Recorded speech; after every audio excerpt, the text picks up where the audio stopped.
श्री शिवाय नमस्तुभ्यम। हर हर महादेव। कैसे हैं आप सब? उम्मीद करती हूँ आप सब बहुत अच्छे से होंगे। तो चलिए बात करते हैं आज की कथा के बारे में। आज की कथा मतलब आज 23 जनवरी से पूज्य गुरु जी की कथा गुजरात के पंचमहल में शुरुआत हुई है। उस कथा का नाम है श्री राम शिव महापुराण की कथा।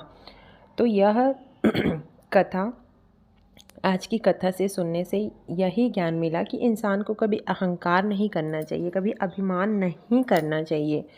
अर्थात किसी भी व्यक्ति को अपनी पूजा पाठ, भजन कीर्तन, भक्ति भाव, दान, किसी भी चीज़ के लिए कभी भी अहंकारी नहीं होना चाहिए। और अहंकार, अभिमान तो शिव जी के मंदिर में जाने के समय तो और भी नहीं होना चाहिए। अर्थात शिव जी भी उन्हीं को ही अपनाते हैं जिसके मन में कोई भी अहंकार नहीं रहता, अभिमान नहीं रहता। आज की कथा से सुनकर हमें यही ज्ञान मिलता है कि हमको अपने जीवन में यदि किसी चीज़ का त्याग करना चाहिए तो सर्वप्रथम हमें अपने घमंड, अहंकार और अभिमान का ही त्याग करना चाहिए। निश्चल रह के सेवा कीजिए। अर्थात आप जब भी कुछ भी करने जा रहे हैं, किसी भी व्यक्ति, किसी भी गुरु, किसी भी संत, किसी भी मंदिर, किसी भी तीर्थ स्थल, जहाँ भी जा रहे हैं आप तो निश्चल भाव से जाइए। मन में कुछ द्वेष लेके नहीं जाइए, अहंकार अभिमान को छोड़कर जाइए। फिर देखिए, आप जो भी भगवान की आराधना करते हैं, चाहे वो शिव जी हो, राम जी हो, कृष्ण जी हो, नारायण जी हो, दुर्गा माता हो, लक्ष्मी माता हो, सरस्वती माता है, सभी का आशीर्वाद हमारे साथ हमेशा बना ही रहेगा। गुरु जी ने ये भी कहा कि यदि आप किसी पूजा कर रहे हैं, पाठ कर रहे हैं, दान कर रहे हैं, दान को कभी नहीं बताओ, दान को कभी नहीं गिनाओ कि मैंने इतना दान दिया, मैंने इतने रुपए दिए। आप पूजा करने बैठ रहे हैं तो कभी घड़ी मत देखिए, कभी समय मत देखिए कि मैंने इतने घंटे से पूजा किया, मैंने इतने समय तक पूजा किया, मैंने इतने मंत्र जाप किए। कोई मतलब नहीं है फिर इन सब चीज़ों को। आप जो भी कर रहे हैं, आप इन सब चीज़ों को गुप्त ही रखिए। उसी दौरान गुरुजी ने पत्र भी पढ़ा तो एक पत्र आया था जिसमें उनके परिवार के जो सदस्य थे उसकी तबीयत बहुत ही ज़्यादा ख़राब हो गई थी। वो व्यक्ति कनाडा के टोरंटो के निवासी थे। तो उनकी जो पत्नी थी उसको पीलिया हो गया था, उसको गांठ हो गया था, उसको कैंसर हो गया था, उसको पेट में गांठ थी। उसको जो पीलिया हुआ था, अर्थात जो कैंसर हुआ था, वो पीलिया की वजह से ही हुआ था। तो उसकी जो सहेली थी उसने कहा कि शिव महापुराण की कथा में जो भी उपाय बताया जा रहा है आप उसे सुनिए और कीजिए। तो उसने वो सुना और करके देखा।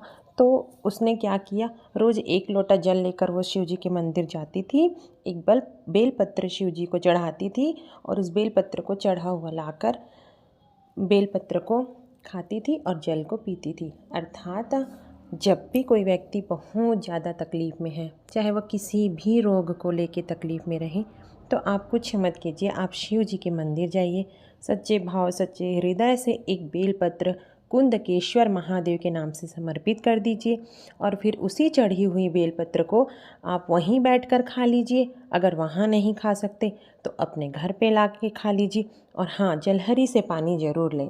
पानी लेते वक्त सच्चे मन से अपने जो भी आपके मन में है, जो भी आपके रोग हैं, जो भी आपके कष्ट हैं, भगवान जी से कहिए कि हे महादेव, आप तो महामृत्युंजय हो, दुनिया के कष्ट हरते हो, तो हमारा भी कष्ट हर लीजिए महादेव।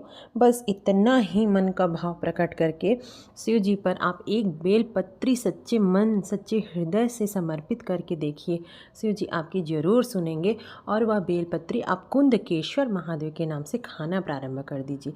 ऐसा उस पत्र में ही लिखा था और मैं भी यह स्वयं मानती हूँ, क्योंकि यह खुद उपचार मैंने स्वयं के लिए अपने बच्चे के लिए कर रही हूँ, उसे बहुत ही लाभ मिल रहा है।